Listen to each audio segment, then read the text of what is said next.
What's good boys? Day 6 ng uploads natin, June 2nd, 2026. So ayan, gumising kami, madaling araw, 4 a.m. pa umaga na rin. Tapos ayun, weight ko 81.9, ang ingay ni Leylay, pabayaan nyo. So hindi ko na nakita yung 79 kg, last week lumabas yung 79 kg ko. Dahil nga siguro late meals ako. Pero ayan, physique update muna tayo para makita nyo yung physique ko na raw.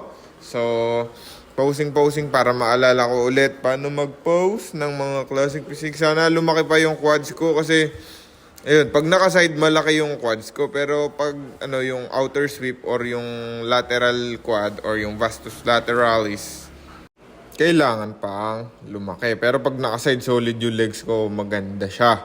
So, wala akong masasabi doon. Kailangan ko lang lumaki yung outer sweep ng quads ko or yung lateral head ng quadriceps ko. Tapos yung back ko, kailangan ko pang ma-improve yung posing. Ayan, so kailangan ko pang galingan dyan. Pati dun sa mandatories ko, syempre kailangan ko pang galingan dyan. Back double bicep, tapos back. That's right, kailangan kong galingan dyan. So, madali lang naman mag-cut boys. Tuloy-tuloy na to.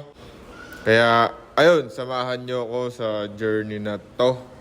Tapos, ayan, nandyan na tayo sa gym. Ang oras ng arrival namin, 5:59 a.m. Leg day ako dyan. Pero yung na-film ko lang, syempre, yung base exercise ko or yung pinaka-foundation ng lahat ng exercise ko, which is squat. So, pagka na-film ko na yung pinaka-magagandang exercises ko or yung pinaka-main compound lifts ko, okay na yun, boys. Tapos, syempre, ayan, kailangan nang umuwi kasi patapos na to. Last day na din yung pinapagawa namin na garahe ni boss. Nagpintura na lang yan, tsaka konting bare-bare na para sobrang attached talaga ng mga bubong.